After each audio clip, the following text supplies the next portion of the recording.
Alrighty, lads. You clicked on the video and you want to know the answer to the question. Could the Overlord survive Warhammer Fantasy? And the answer is pretty complicated. So, buckle your butts in and let's explain all the possible things that are advantageous and all the possible things that are disadvantageous to the Overlord. And then we will answer that brimming question. Could he do it? Could he survive? What kind of things could he do to improve his chances? So, first off, there are many iterations of Overlord. There's Overlord Dark Legends, there's Overlord 1, there's Overlord 2. There is, of course, many Overlords indeed that we do not know about. There are tons of Overlords, supposedly, but we only know of a few. So out of all those Overlords that we do know of, which one do we want to use as? Well, I'm going to go with the third Overlord. The third Overlord is actually the first Overlord that we ever play as, the beginning of the series, Overlord 1. And the reason why it's called the third is because we know of Dark Legends is the first, then the second one we know is the Wizard, and then this is the third one. The fourth one would be Overlord in Part 2. Now, you may be thinking, why would we choose the third Overlord? Well, the third Overlord has a lot of things about him that just scream out Warhammer Fantasy, but also they're very advantageous for this setting. So let's just talk about the pros and cons of this Overlord. Mostly just pros, honestly. There's really no downside to him. We're also going to mention a few things that he does have, whereas the other Overlords do not have. So instead of covering each and every Overlord, I'm just going to kind of make little side comments during my thing why it is I don't like those other Overlords compared to this one, the third Overlord. So first off, let's talk about magical capabilities. Overlord Dark Legends is very pathetic. He doesn't have much magic at all. The fourth Overlord has magic, but it's really not that good. It's very singular. It's not exactly that amazing. The second Overlord is all magic, but the problem is he's very fucking weak and very fragile, and his spells honestly don't do that good. We've seen it in my live streams. All he does is fly around a tornado, and that's it. Well, the third Overlord has insanely powerful magic. He can do a fire spell that scorches 50 men in a second. Literally just 1 second and 50 men drop dead in flames. He can summon a powerful shield that gives him invulnerability while zapping enemies and friendlies into dust. That could be a good or bad thing. He also has an enraging spell that buffs his minions, so now his army is tankier than dwarves and increases their damage, allowing them to punch significant holes into a rock giant despite being unarmed. Lastly, we have a mass confusion spell, and this spell, of course, does what it does. It turns all enemies onto each other, causing massive betrayal and massive confusion. All of a sudden, you are now stabbing your best friend in the kidney while he is driving your eyeballs out of their fucking sockets. This is a very powerful spell set. These spells are meant for armies. These spells are not meant for taking out one tiny group of men or taking on one singular dude. No, these spells are meant for taking on armies. These spells are amazingly powerful. Also, the difference between this Overlord and the others is that this Overlord, his magic isn't really from him. It's actually from his tower, so therefore, he doesn't have to abide by the rules of winds of magic and stuff like that. No, his tower gives him this magical capability, so we don't have to worry about a god. We don't have to worry about his own magical capabilities being tampered by like a runesmith. No, we only got to worry about his tower, which is awesome. Next up, we're going to talk about the armor. So out of all the armors, he also has the best. He has the Arcanium armor and helmet. This covers every single inch of his body. The other Overlords, their armor doesn't cover them that much. Like their biceps are sticking out, which is a really bad thing to have sticking out. Someone could just hit your brachial artery and you'll just bleed out like a dumbass. And also their legs aren't armored, which again, femoral artery, someone hits that, you're done. They can also, just slice off your fucking thigh and boom, you're legless. This Overlord, though, not only is his armor made of Arcanium, which is impenetrable, but also it covers every inch of his body. It is plate armor. It is all over him. The interesting thing about Arcanium, too, is that It allows you plenty of time to survive in a flamethrower. Not totally flame resistant, but enough that you can survive. Much like an Ironbreaker. An Ironbreaker is not totally immune to the flames, but they do have some resistance, around like 80% resistance. So that's really effective for buying them time. The Arcanium is much the same, where it gives them enough time to survive the flames in order to do a striking blow or get the fuck out of the way. Also, the Arcanium armor is able to withstand crushing blows by a steamroller. The toughness is definitely there. You definitely don't have to worry about toughness. This armor does not bend and break that easily. The fact that it could withstand a steamroller is awesome as fuck, because that means a steam tank could jump on top of this overlord and his body would still be intact.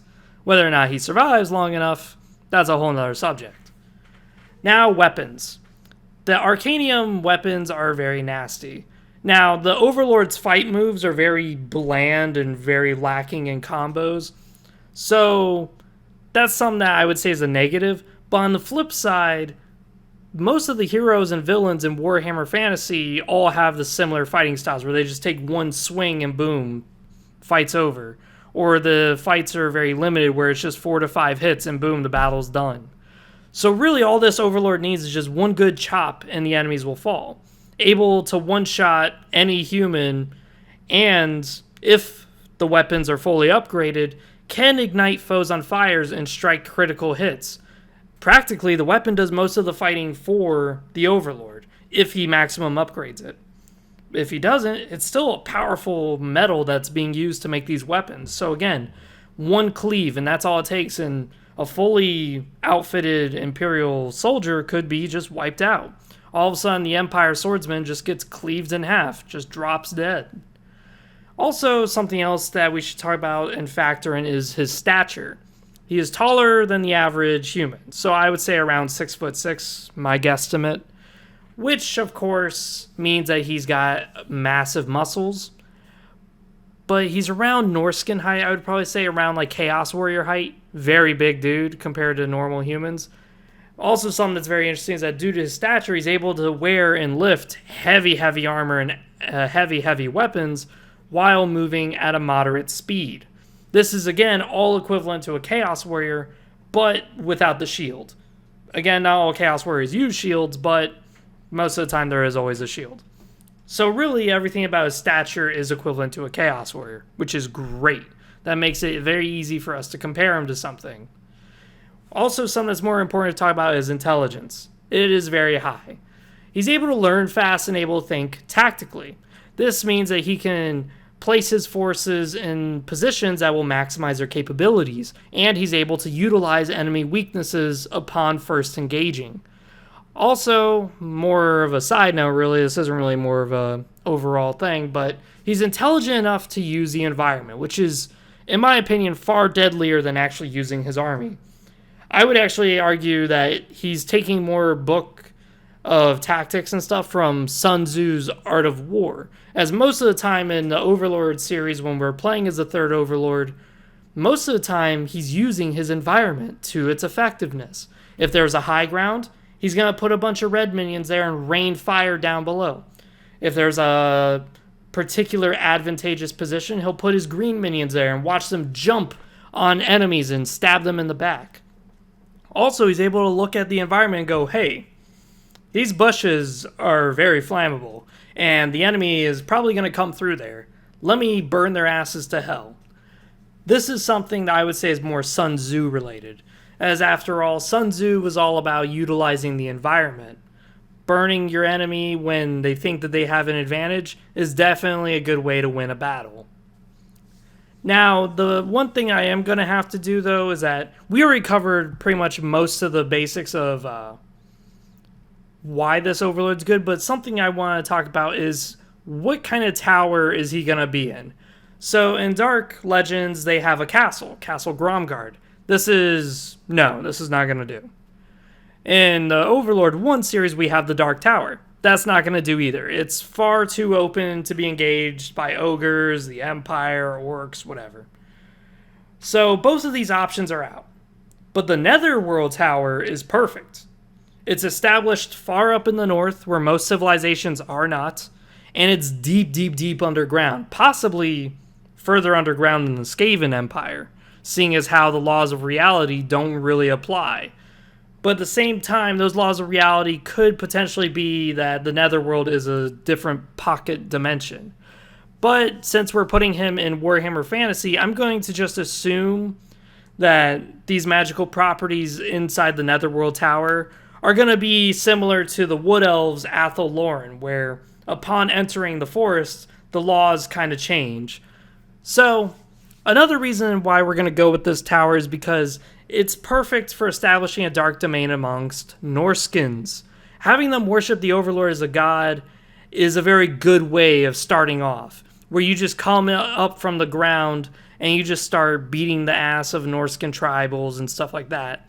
This is a very good establishment, and of course, the Empire wouldn't be able to retaliate if you decide to fuck with the Empire, because not only would they have to go up north where there's a lot of chaos and a lot of Norskins, but they'd also start digging underground. That's very hard to establish a long-term military campaign way, way, way up north, and then go way, way, way underground at the same time. Also, Skaven. If the Skaven decide to burrow up north, which there are a few Skaven empires out there, if they do decide to do so, they will need to assemble massive siege forces, as the Overlord is essentially equivalent to Archaon. He is very, very capable of beating a shit ton of Skaven asses by himself. But he also has an army equivalent to Grimgor's. He has a massive, massive atrocious army of goblins, essentially, but I'm going to keep calling them minions. So it would be a bad idea, as the tunnels that would lead the Skaven to him would also track all the way back for him to lead to the Skaven. Also, something that's very important to know is that the Dark Tower is sitting in the middle of the Netherworld upside down, and the only way to get anywhere in this tower is through these floating pieces of rock. This is kind of an issue, as in order to engage the tower, you'd have to open up a very long siege, not only tunnel through to get to the fucking Netherworld, but then you have to tunnel and bring in heavy artillery equipment, heavy siege stuff, like ladders, and this is all very costly and very time consuming. The Overlord's not going to sit on his ass when the Skaven do this. So this is something that's very interesting, is that as far as siege capabilities, only one race is able to reach him, and that's the Skaven. But the problem is that if the Skaven reach him, they're going to need to bring so much equipment in these tunnels that everything is going to have to go right for this to work. And as we all know, complicated plans that require so many things to go right are the worst kind of plans. Those are the plans that you always have backup plans for in case you don't get any of your shit done right. So this is, again, a very advantageous position. So let's go on to extra reasons for this Overlord out of all the other Overlords. This Overlord has a fighting style that's perfect for warfare. He prefers to charge out and engage enemies in the open. Sure, he suffers attrition, but that's attrition his minions can afford.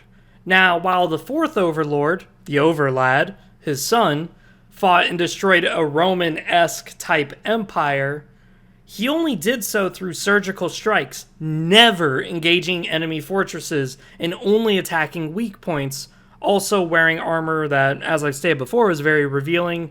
So really, a lot of his tactics were not very cunning or very brutal in his engagements. Never would he strike super critical blows. Instead, he just kept attacking weak point after weak point after weak point. This fighting style is weaker, as in Warhammer Fantasy, striking weak points in the Empire and Bretonnia and a few other races and factions will only earn their attention and focus, which is not what you want.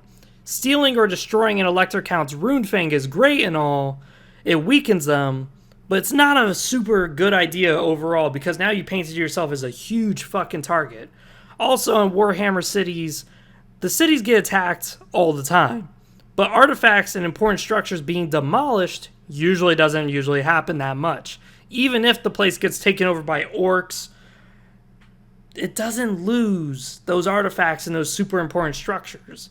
So the fact that this Overlord, the fourth Overlord, would actually destroy these structures and stuff is a huge red flag for enemies.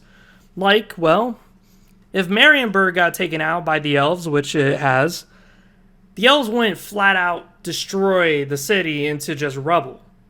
That wouldn't happen. This overlord would probably do that. This overlord would also probably go to Bretonnia and steal the Holy Grail of the Holy Lady. But again, this wouldn't really do anything except attract a shit ton of attention on you, which is not what you want. This overlord, the third overlord, his fighting style being out in the open and very atrocious is a lot better than surgical striking because, sure, surgical striking has its advantages when your opponent is very lackadaisical and stuff, but the nations in Warhammer are not lax. They're anything but lax. They're in constant war all the fucking time. They're always under attack. So having someone engaging them at weak points only serves as red alarm signals for them to focus on that enemy. So that way they can focus on the other enemies once they're done with you. The third overlord's attack of just coming in as a tidal wave and just attacking a bunch of shit, it may get some heads, especially after he takes over a few cities. That would definitely garner a few attention. But it would be a little too late. Already he'd amass enough forces of enough life force, enough minions as disposal to attack head-on any sort of military engagement you do on him.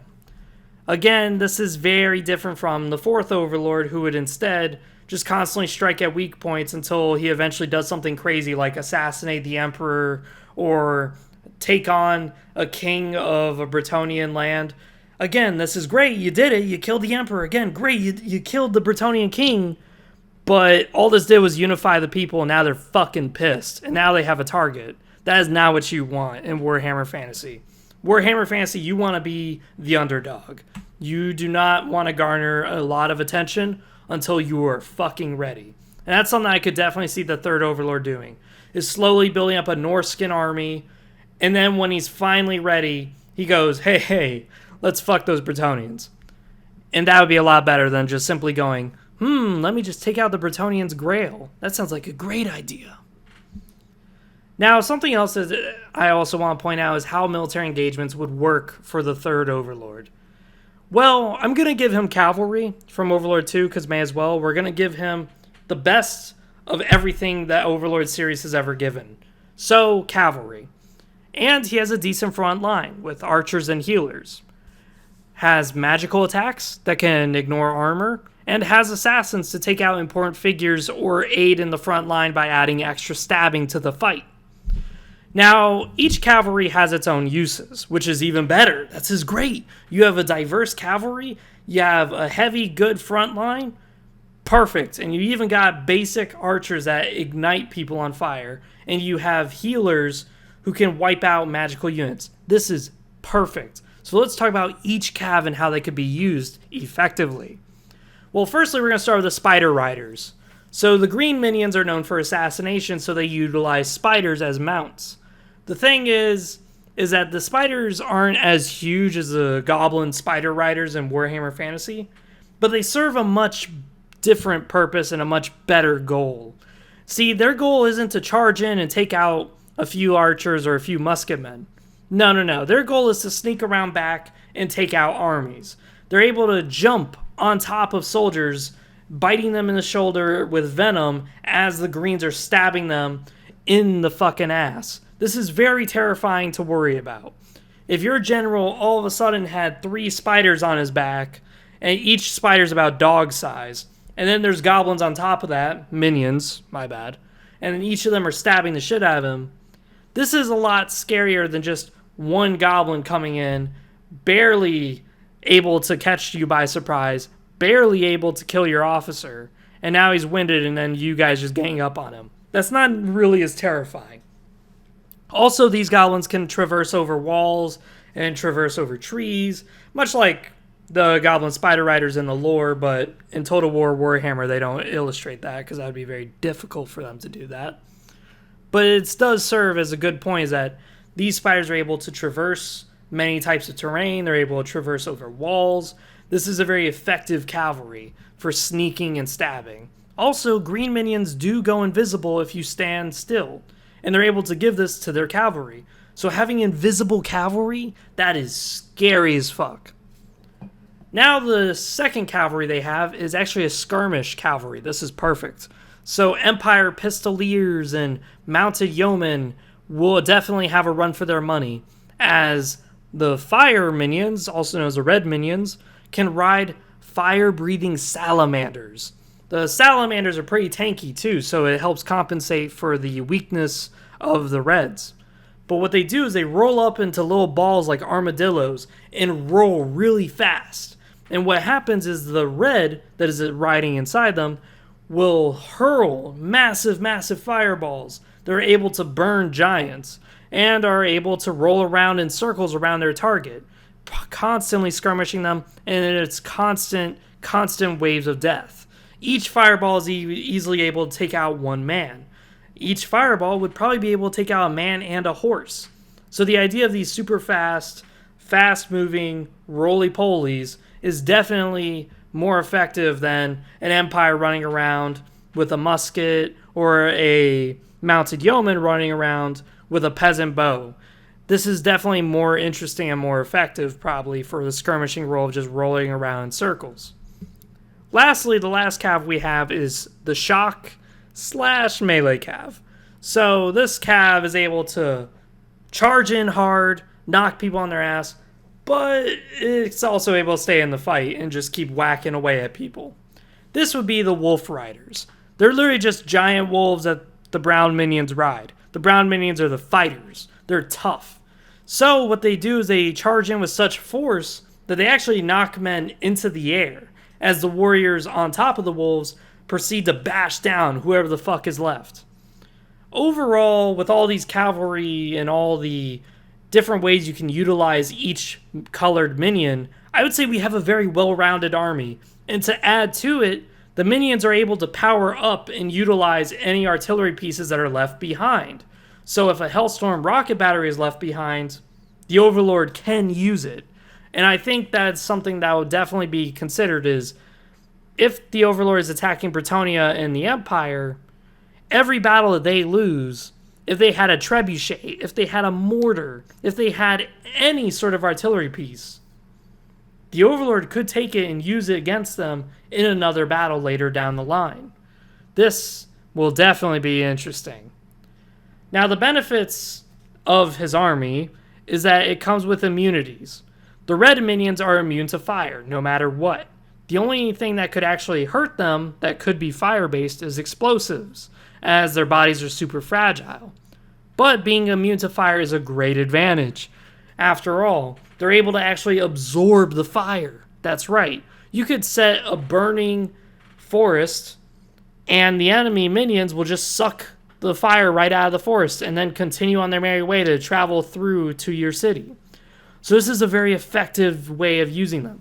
Also, dwarves with their flamethrowers are really a good advantage for fighting Skaven in the tunnels. They're really effective for fighting goblins in the tunnels. But all of a sudden they're fighting minions in a tunnel who are immune to fire. Not resistant, immune. All of a sudden the dwarves are going to have to reconsider, because their Ironbreakers are not totally immune to fire. They're about 80% resistant to it. And all of a sudden you have all these minions who are immune to fire absorbing your flames and shooting flames back at you. This is not a winning fight for the dwarves if they ever get caught in this engagement. Now, the reason why I'm not going to consider the warp fire throwers is that the warp fire throwers do shoot out a little bit of electricity, so I would assume that that would kill the reds. But also, that's not really fire that the warp fire thrower is spewing out. It's more like, how do I say it? It's more like molten uranium, honestly. So, I would say the reds would definitely get dicked on by that. But the Skaven don't seem to utilize it that much. But they aren't adverse to the idea of using it and killing their own dudes in the process, as long as it kills the enemy. But at the same time, the minions are as atrocious as the Skaven and the goblins. So really, what advantage would you gain in using it? Very minimum. The next immunity we're going to talk about is poisons and noxious gas. The greens, which are the assassin minions, are able to go through poison and noxious fumes. So this eliminates poison globadiers that the Skaven have.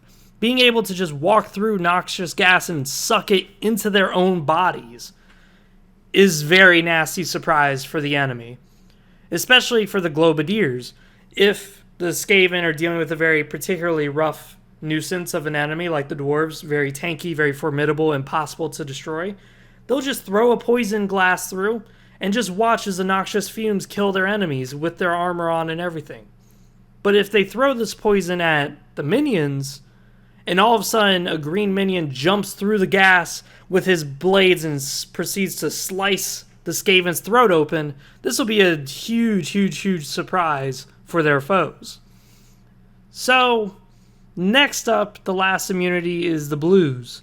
They're immune to water, which is nice. If they're fighting aquatic enemies, they can swim through. But, more importantly, they're able to hurt magical units completely. That's right, they have a good advantage against magical units. This means that ghosts, like the undead, are going to be absolutely shredded by the blues. The magical touch of the healers. Also, the blue minions are able to resurrect any minion, but they cannot resurrect the minion if they're in bits and pieces. So this is where if you're using artillery pieces or if you're just this amazing warriors who are able to cleave enemies into two. But if you're just going to stab the enemy and just watch them fall over, that enemy might come back up. So again, the blues providing an immunity to death is a very interesting advantage indeed. Overall, I would say minions are very powerful. But one of the more powerful aspects of their army is the fact that all minions use weapons and armors that are dropped by their foes. So if a dwarf falls, that rune axe that the dwarf had will now be the minion's rune axe. This means that if an Empire soldier dies with his steel helmet, all of a sudden the steel helmet will be worn by the minions. This is very nasty to consider, because the brown minions, which are the main fighter minions, which I assume will be the most numerous of all the minions, the brown minions alone, without any weapons and armor, they still stand tougher than a human and are able to do more damage than a human, despite being so small. This, again, adds to the benefits, as they're harder to hit, being so small, but they're able to hit harder and take more punishment than other humans could. This means that Skaven and Goblins won't be able to fight toe-to-toe in atrocious warfare in tunnels with the minions. This means that the humans are going to have a very fucking hard time fighting toe-to-toe with these guys. If the numbers got to a critical mass, these minions could just sweep the world and they would just own everybody. The Skaven are about, I would say, 75% to 60% as tall as a human, and they are slightly weaker than a human. Goblins, same thing. Weaker than a human, smaller than a human. Brown minions are smaller than a human, maybe even smaller than a Skaven and a Goblin, but they're stronger than all three combined. So this is a very dangerous situation to be put into, as the Skaven and the Goblins' atrocious warfare all of a sudden is being turned into a 10-to-1 scenario. Their 10 dudes are getting massacred by one minion. This is a very nasty predicament to be put into. Other tools that the Overlord, the third Overlord, has at his disposal is Gnarl. Gnarl is a very knowledgeable advisor to have on your side. Having knowledge is far more important than having an army, arguably.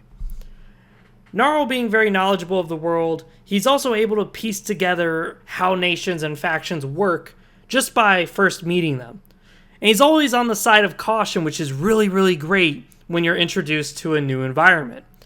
He's also very different. He comes up with these cunning schemes of plans, like hiding minions inside a well-sought-after artifact, so that way he can figure out where the fuck these people are who stole the artifact. These cunning plans are very useful for the Overlord to utilize. Also, another tool that is at the Overlord's disposal is that the third Overlord is the only Overlord who has a willingness to use people as weapons. Unlike the fourth Overlord, the Overlad, and the previous Overlords, they all utilize the minions and that was it. The only thing they would use the people for is Tribute, vassals, that was it. But the third overlord is willing to use people as a resource, as in he's able to utilize them as cannon fodder. He's able to utilize them as an actual fighting force. He is more willing to have them charge into the fight with him instead of just sit behind and just say, "Oh, thank you, Lord." This is a very effective tool. If he takes over a Bretonnian settlement and he is able to utilize those peasants, he is now on toe-to-toe with the other Bretonnians, as now he has a massive attrition army of peasants with pitchforks and a massive attrition army of minions. This, of course, is a very effective tool at his disposal. This is again why I chose the third overlord instead of the others. So now that we have addressed all the advantages and all the tools at the overlord's disposal, let's talk about every scenario and every way the overlord can possibly deal with each and every faction that exists in the Warhammer Fantasy universe. Starting off, let's start with your neighbors, Chaos and Norska. Right off the bat, Norska and Chaos are not going to like any intruders in their lands. This, of course, means that any lands that the Overlord claims, the Chaos and Norskins will constantly attack, seeking to kill him as an appeasement to their gods. But this will not always work, as the Overlord will always use his army to outnumber the Norskins and whoop them down. And also by utilizing some of his cunning to use the environment at his enemies, like those massive boulder totems that they use to erect to appease the gods. He could just tip those over on top of the Norskins with his minions. This, of course, will follow some of the Norskins to start saying, hey, we should follow him into battle since he kicks ass. This will also lead to some Norskins saying we should worship him as a god. Now, this Overlord, as I said before, has no qualms about utilizing the local Norskins in his army. This means that the local Norskins will be able to aid him in his future fights as he tries to secure a dominion over parts of the north. I don't think he'd be able to claim all of the north, as Chaos is way too powerful and they taint the land so severely. But the fact that part of the north can be claimed by him would definitely happen if he slays a certain number of chiefs. If he keeps killing chief after chief after chief, and every time they keep trying to basically honorably duel him and he just keeps whooping their ass with these cunning tactics of massive minion armies or utilizing environment factors, the Northskin tribes will probably start to follow him. Again, not all. Not all. I could see Wolfric the Wanderer just kind of ignoring him, and Throg would probably ignore him as well, and a few others I can imagine would probably just take up the challenge, but their armies could definitely get surrounded by the massive horde of minions that he has at his disposal. So the idea of taking over Norska and Chaos? No, not going to happen. Same could be said of the next target, the Empire. So the Empire. I think if the Overlord was able to build up his forces, he'll be able to make a tide of minions that would just swarm the Empire swordsmen, and he'd be able to use those extra forces like Norskins or orcs and goblins to allow him to use brute force to take out Empire armies. Also, something that's very important is that any army he takes out would be able to add on to his current strength, as he could acquire their munitions and artillery, allowing either locals to join in as riflemen or allow his minions to man these artillery pieces. Now, in a grand strategy, I don't think he'd be able to take over much of the Empire at all. I actually think he'd be able to take over maybe one or two provinces, maybe a city, but no way in hell is he going to be able to take over Altdorf or Marienburg or Mid-Inland. These are just crazily defended regions of the Empire I just don't see him being able to do. But the one province that sticks out the most that I think he'd be able to take over with no problem is Stirland. Stirland is the easiest out of all the provinces in my mind. It's mostly farms. There's really no set fortified city. Like, the province of it is Wurtbag, and it's very lightly defended. It's got very shitty walls. It's got barely much in the way of munitions. They don't have a lot of industry. It's all mostly farmland. So being able to take over all the farms and the peasants and taking over the whole province in general, along with the moot, because after all, the halflings possess pretty much no fight at all. By doing all this, I think the Overlord would be able to cause a deep, deep, deep strain on the Empire in general, as now the province that holds the most farms is now under his control. This allows openings in other Empire provinces, like Wittenberg and stuff like that, as now the Overlord can branch out and attack different areas. Now, the reason why I would say Stirland, you may be thinking, well, how are the Overlord going to get there? He's got to get through all this provinces. He's got to go through Nordland. He's got to go through Marienburg. He's got to get to Altdorf. He's got to go through to Labikland. How the fuck is he going to get to Stirland? Well, that's another advantage of the Overlord, that he has teleporting capabilities. Instantaneous teleporting capabilities. This is very advantageous. Of course, the big issue, of course, is could he teleport his Norskins with him? I would say absolutely, because in Overlord 2 they were able to tunnel and dig and teleport catapults into position. So I think it's totally possible the Overlord could simply take out a few Empire armies while they're off guard, take their mortars, take their cannons, take their Hellstorm rocket batteries, and take all their rifles and bullets, and then make his own fighting force, and then teleport them along with a shit ton of minions to take over all the farmlands, and then take over all of Stirland. But as far as taking over the whole Empire, even under these circumstances, I would say no. Because there is a lot of tough individuals in the Empire, and there's a lot of tough areas, like Nuln's factory for its industry and stuff. All those rifles and mortars, there's no way in fuck the Overlord's gonna be able to take that over. But if a lot of people are starving into Labikland, hey, maybe he can sneak over there and take a city or two.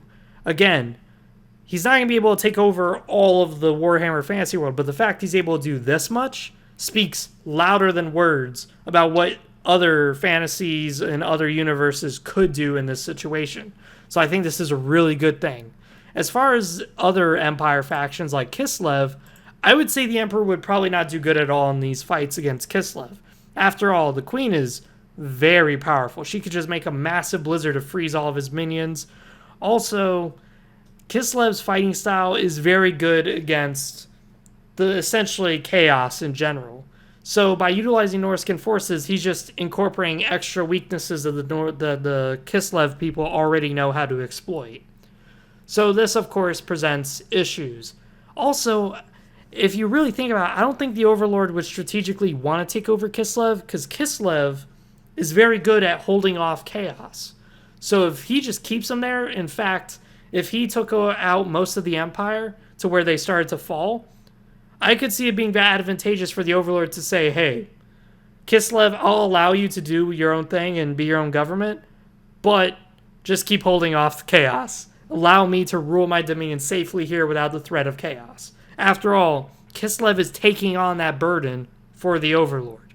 This is why I would say it's better off to leave the Kislev as they are. Next up, we have arguably something that should be in the Netherworld, the undead. Now, the issue with the Tomb Kings and the Vampire Counts is they're not a bad source of money and resources like weapons and gold for the minions, but the problem is that if the Overlord is just starting, I would advise against it, as killing the undead doesn't give the Overlord any life force. So without any life force, he won't be able to replenish the casualties that he has sustained. Also, after conquering it, the riches and the munitions and stuff that he's gained from the vampires and the Tomb Kings, he won't be able to put to much use, as the Overlord isn't recruiting mercenaries, and also I've already given him the best armor and weapons by now, so he doesn't need to spend any money on really anything. Again, it's kind of pointless to attack the undead, especially since they're isolationists and they just kind of don't want to be bothered. But, I guess if the vampire counts became an issue, yeah, you could wipe them out. Not a problem. Just burn them down. They have a weakness to fire. Use fire minions. And also, their undead hordes are not nearly as numerous as the minions if you've already taken out a few other factions. But if you haven't and you're just starting, no. This would be a very bad idea to even go towards. So for them, I would say they could possibly win against the Overlord. If, of course, they decide to fuck with him. Now, here we go. Bretonnia. Bretonnia, I would say, would definitely fall to the Overlord. The peasants would be able to enjoy life under servitude of the Overlord, as life under the Bretonians is already very similar.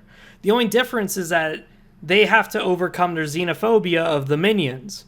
But if a town gets taken over, they would become excellent fighting force with the minions, as now the Overlord has double the attrition. Now he has the massive army of peasants and the massive army of his minions. The issue would be the knights. Many times in Bretonians' history, they just used knights and were able to break Orc and Skaven armies from just a single charge of thousands and thousands of knights. This is where I could see the Overlord utilizing cunning strategies. Like, instead of attacking the town, he instead attacks strictly the castle.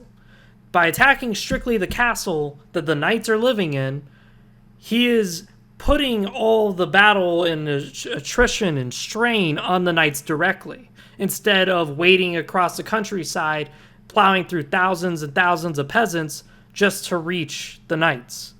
This would be the best course of action for fighting them, as without their horses and with them fighting in such close combat to their house, this would catch the Bretonians off guard, allowing the minions to sweep aside the peasants after they've already taken over the castle.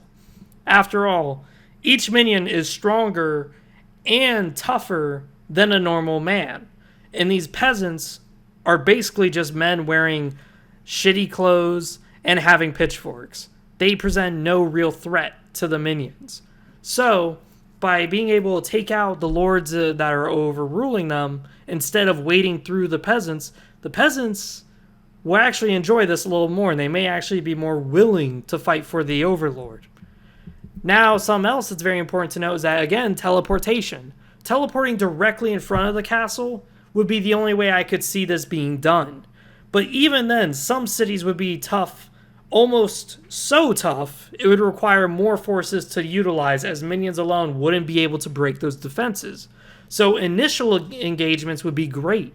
Attacking major capitals, though, might require Norskin monsters and Empire artillery pieces.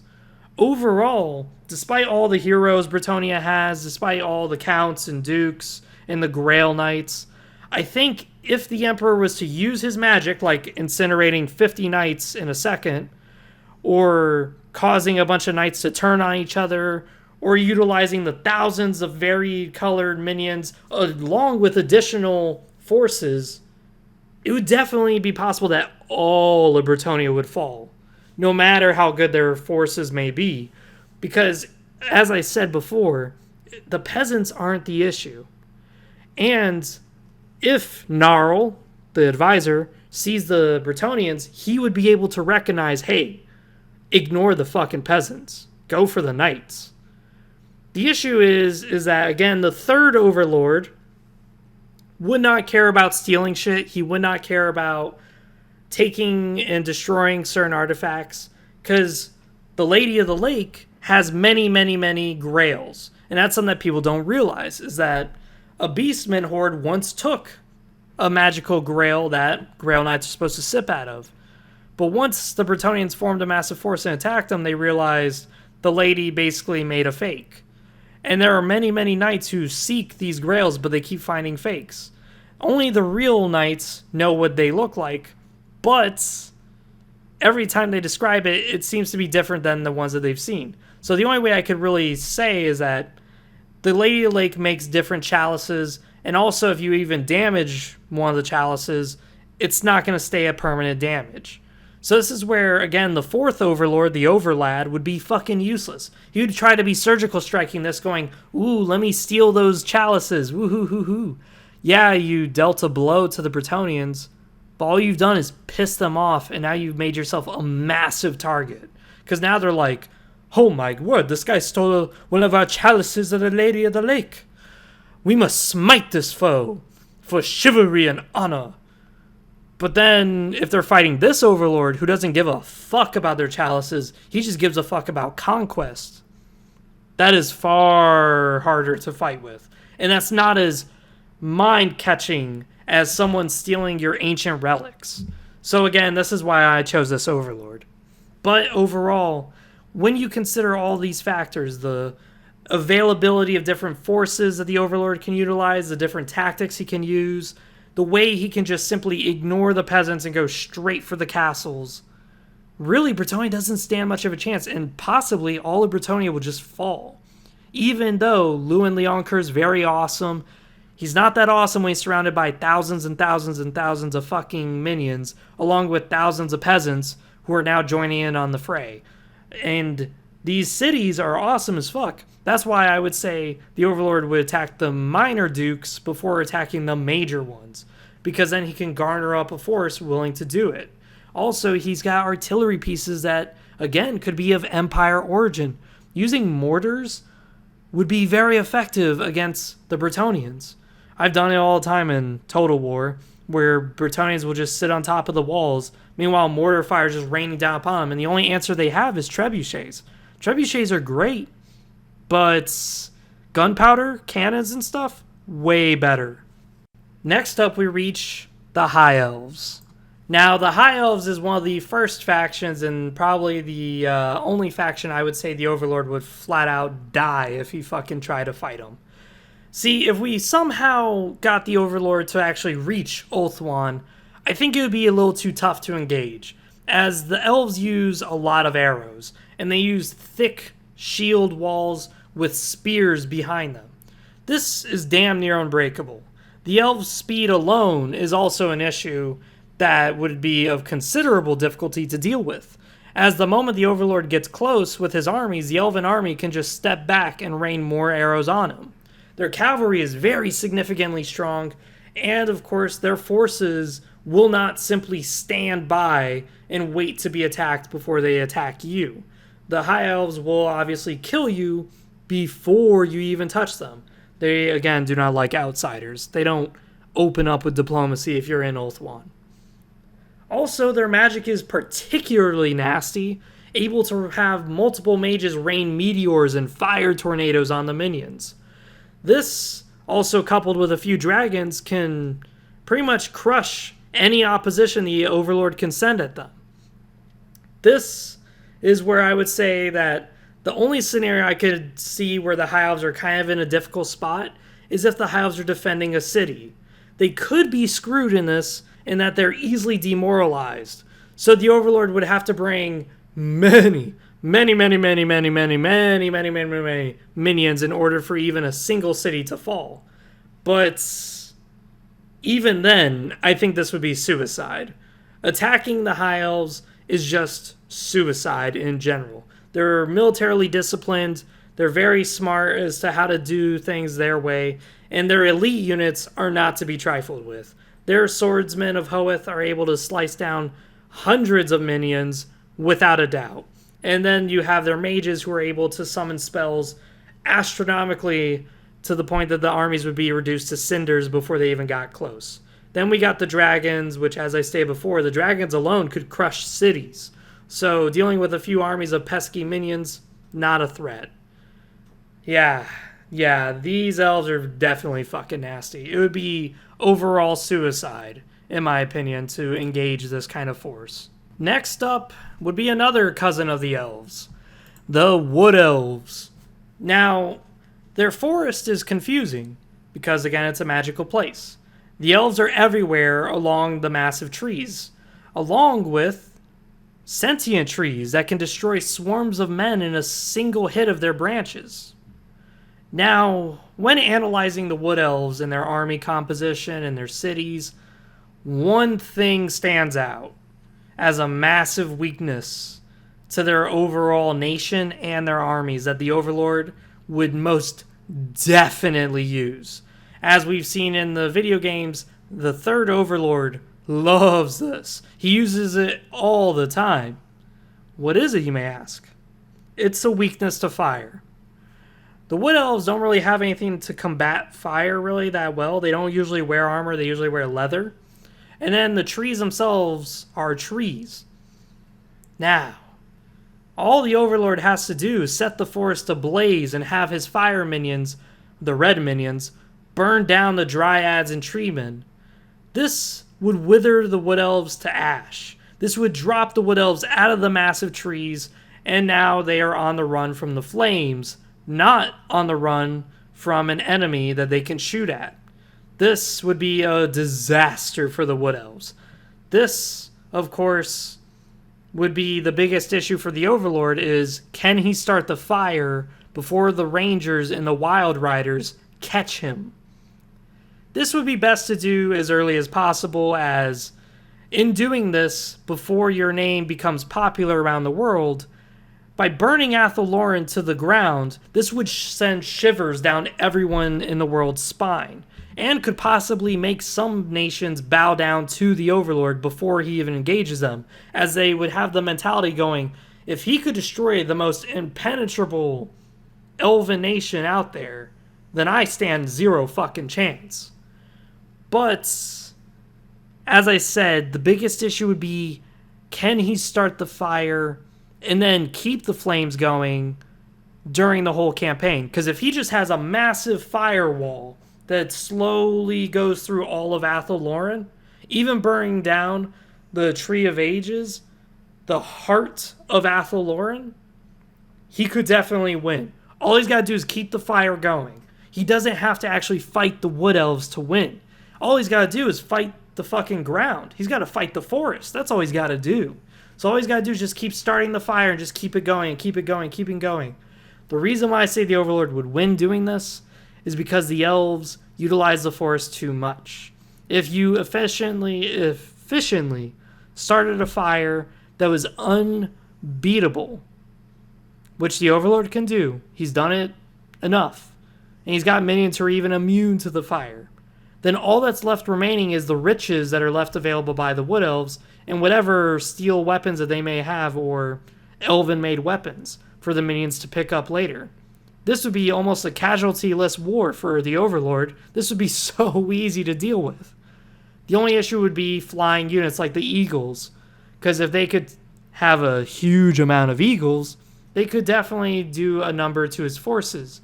But even then, those Eagles wouldn't be able to stop the flames. And as I said before, the Overlord, he could take casualties. He can suffer attrition. All he's got to do is just keep the fire going and collecting the life force after the flames have traveled over. So once the lantern's black as charcoal, all that's left is for him to gather up the life force and boom, he's replenished the casualty caused by the Eagles. And if there's any magical forces like Alariel coming out of nowhere, he's got blue minions who are able to deal with Ghost, no problem. Any magical being coming at him, no problem. Swept aside by a horde of blue minions. So this is a very interesting faction, as this faction is damn near unbeatable to all the other factions in the world because they're such excellent shooters. They're so excellent at hiding in the forest. But then here comes this guy who can start a forest fire that's so severe he could just burn down all of Athelloren. This is definitely a scary foe. Now for the last elven faction, the Dark Elves. Now, Nagaroth has been attacked countless times. It's been sieged multiple times and has been taken over by a lot of factions. So I really want to say this, is that I think the Dark Elves are the weakest out of all the elves, as they have a deep reliance on slaves. Now, the Overlord, the third Overlord, has shown a willingness to use free slaves as a fighting force. He's done it before against the halflings in his own universe, where he freed humans in their slave camp and the humans immediately attacked the hobbits, saving him the trouble. So with that being said, I think the best tactic scenario for the Overlord is that upon seeing that slavery is the main currency and the main economy of the Dark Elves, all he'd have to do is just free a shit ton of slave camps and then unify that force to invade their cities. As the Dark Elves would now be fighting against not only hordes of minions, but now they have to face a horde of Norskins, hordes of humans, hordes of orcs, hordes of even lizardmen that are freed from their slave camps. This would create such an efficient war machine that the Dark Elves would now be wiped out. Also, Skaven. Nearby Skaven clans would pick up on this weakness in the Dark Elves going, snicker, snicker. I see that the Dark Elves are having a bad time. Let's get in there and steal some of their shit before they notice. And they would probably backstab most of the Dark Elves. Again, this is a very nasty situation for the Dark Elves to be in. And this is one of the ways I could definitely see the Dark Elves being screwed. Now, the Dark Elves do have very, very efficient and very, very great assassins. But the problem is that their assassins would not be able to really strike at the Overlord because they would have to go through many thousands upon thousands upon thousands of slaves that just got freed. And then his own personal local fighting forces, which could be a few Empire men, a few Bretonnian peasants, and Norskins. And then he's got to go through all these minions. That includes assassin minions that are invisible when they're standing still. So all of a sudden you got invisible assassin minions. So right when you reveal yourself and you're about to stab the Overlord in the back, all of a sudden a green minion comes out of fucking nowhere and slaps you across the face. Yes. This is a very bad situation for the Dark Elves to be in. So this is why I would say the Dark Elves, along with Bretonnians, would most definitely probably get taken out.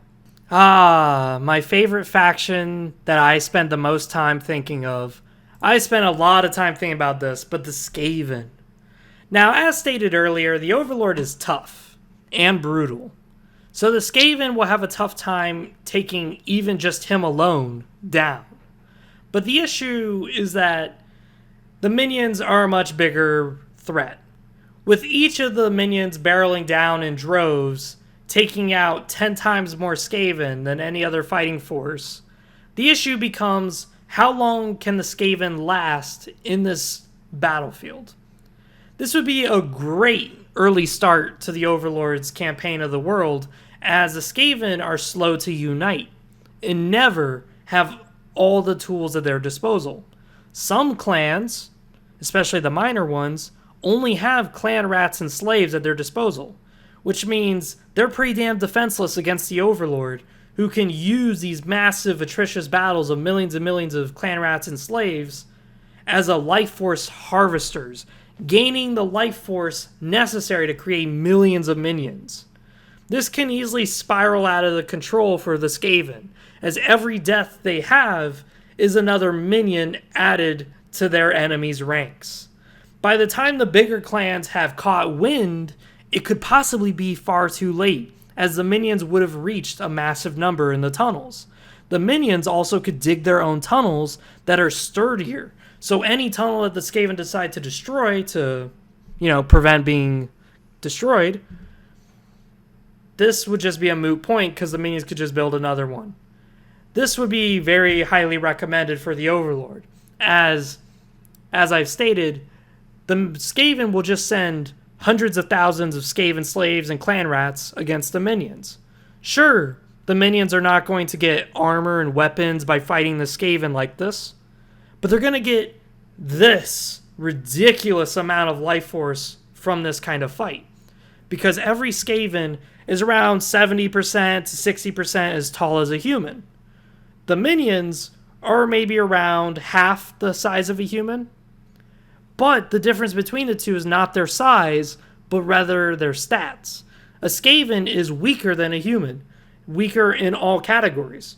Strength, endurance, even their morale. The minions are extremely loyal and will never break. The minions are also tougher than a human, ever so slightly.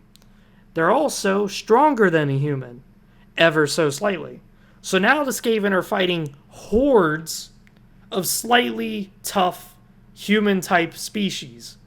This is not going to work well for the Skaven. If humans could fight in atrocious tactics like the Skaven could, they'd be fucked.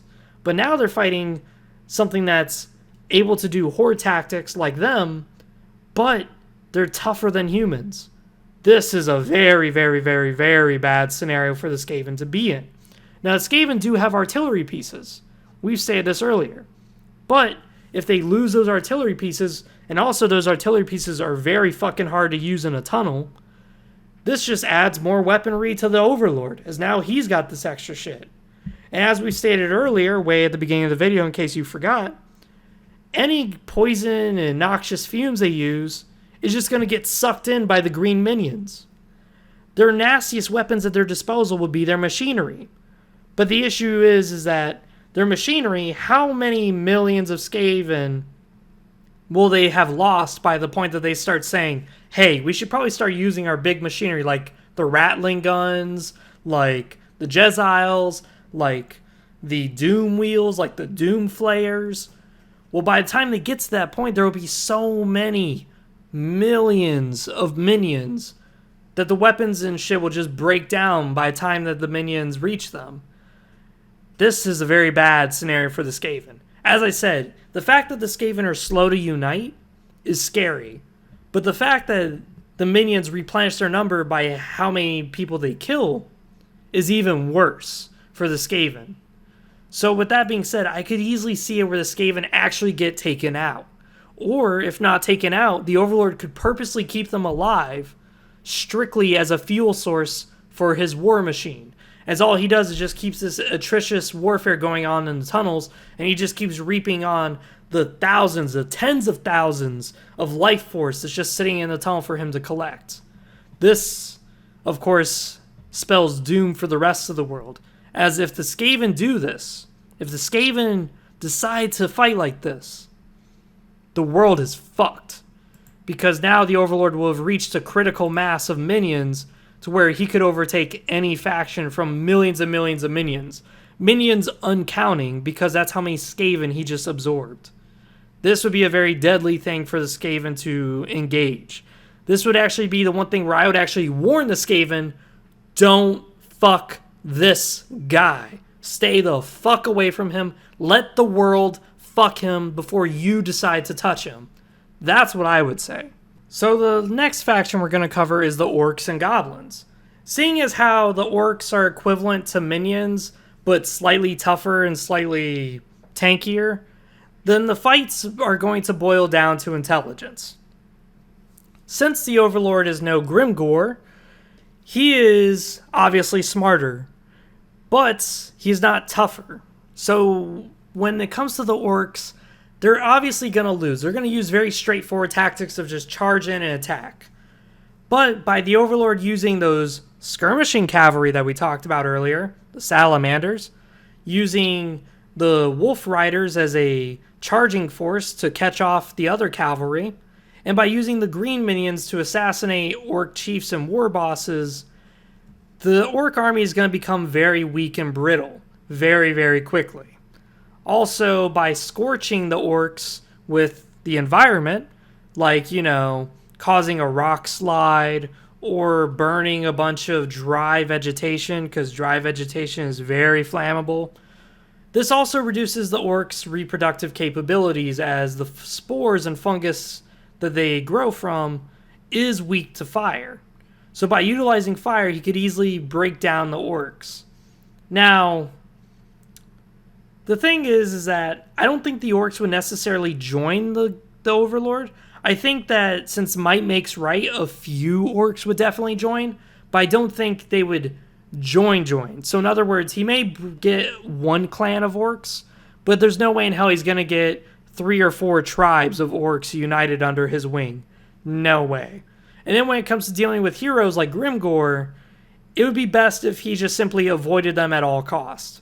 Because Grimgor is a nasty son of a bitch who can strike lightning fast and strike harder than the Overlord himself. Also, the Overlord would have to fight the fact that Grimgor is covered in plate armor. So fighting Black Orcs would definitely be something that I would highly say use caution with.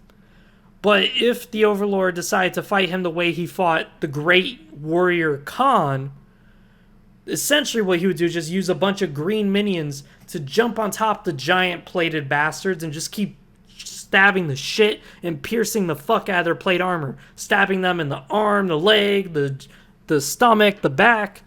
This would whittle down Grimgor and any black orcs that he encounters. This would be the only way I could see him doing it. But this will not earn the orcs' support. Orcs don't like fighting smart. They like fighting orky. So I can't really say I would see orcs really joining the Overlord's forces. But let's talk about the goblins.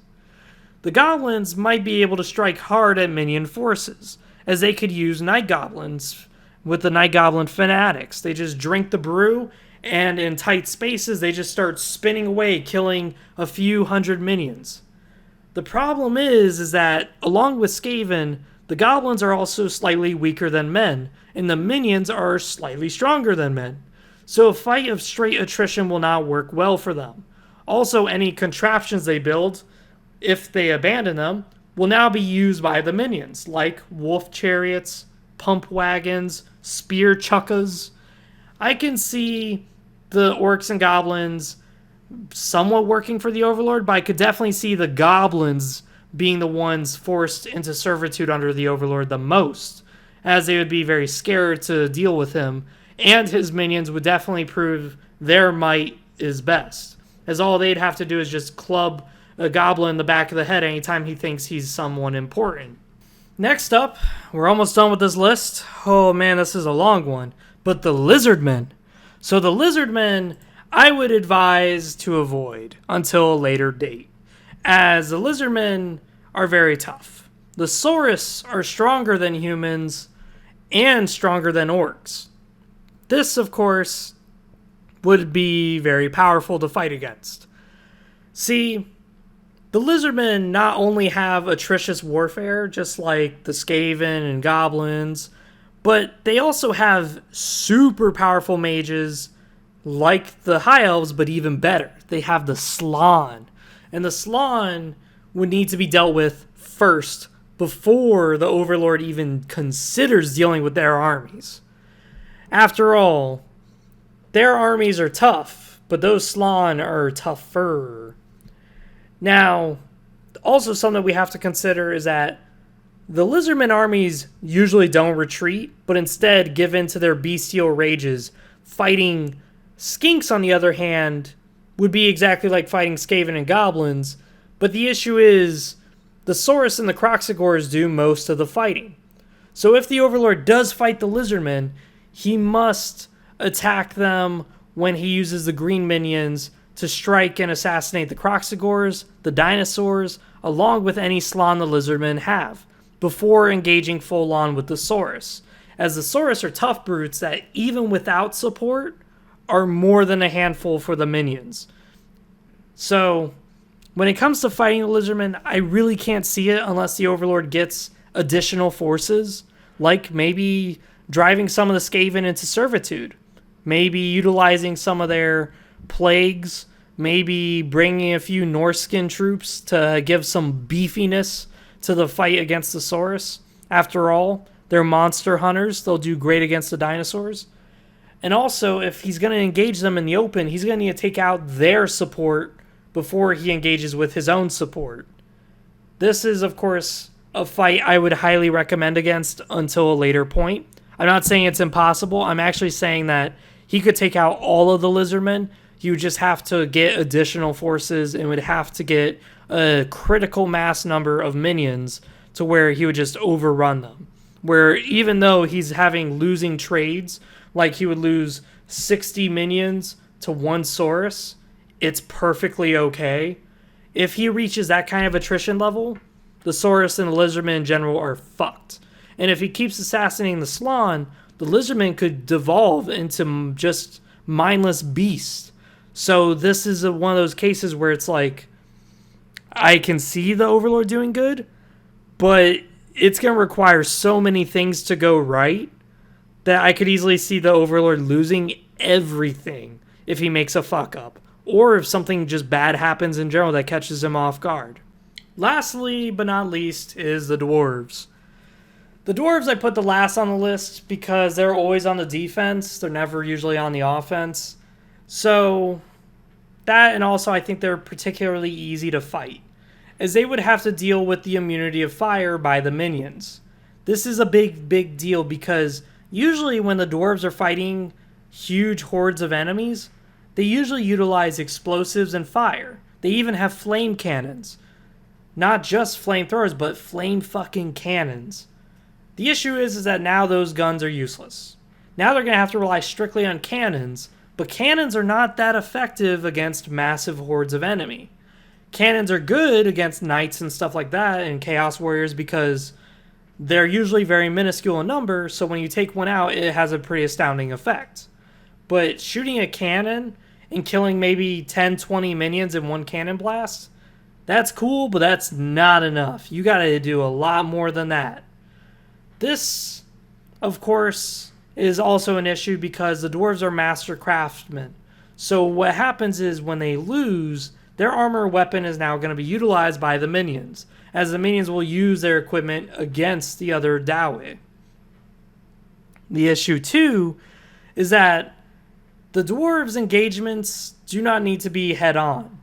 In fact, all the overlord has to do is utilize his green minions enough to assassinate enough dwarves in their own sleeping holds, so that way when the battles do happen, the dwarves are missing so many numbers that the battle is just going to be a simple stomp.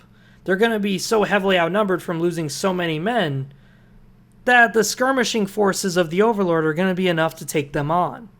There's also a few other tactics that the overlord can use. By learning of the beards and the importance in their culture, Gnarl can tell the overlord to use the red minions to aim for the beards of the dwarves while they're standing in shield wall formation. By doing so, this will be advantageous as burning a beard of a dwarf is a deep insult. And this is something that they could arguably become a slayer for. So if you start throwing red minion fire at a dwarf's beard, they're going to charge out of the shield formation and attack you head on for giving them such a deep insult to their ancestors and their honor. This, of course, is going to catch them off guard because you're going to shit them and get them to form out of formation, which is just going to fuck them up more in the long run. Again, something else that's very interesting that I brought up earlier is that red minions are totally immune to fire. So the Iron Breakers are immune to most magics, but they're not totally immune. They're actually resistant. It's just such a high resistance that it almost seems like they're immune. So, when the flamethrowers and stuff like that are going, all the red minions have to do is just stand there and soak in the flames and shoot it back at them. This is a very losing fight, again, because although they're damn near invulnerable to fire and to magic, they're not completely. So if you have a shit ton of minions spraying fire at them, they will go down. And since they're magical, they don't run out of ammo. So they're just going to keep throwing fire at the dwarf until he burns to death. This is a very advantageous position for the minions, again. Now, also something that's very interesting is that the dwarves can be jumped over very easily, even by the brown minions. So now you got brown and green minions jumping on top of the shield formation, stabbing and clubbing the dwarves over the fucking head, which is not a good position to be in. Most forces the dwarves fight at will stop at their shield wall, but this fighting force will not only ram into their shield wall, but will also jump over it and get on top of their faces, smashing them in the head and clubbing them in the back. This is not a good fight because the dwarves are very inflexible. They're not that agile of a fighting force.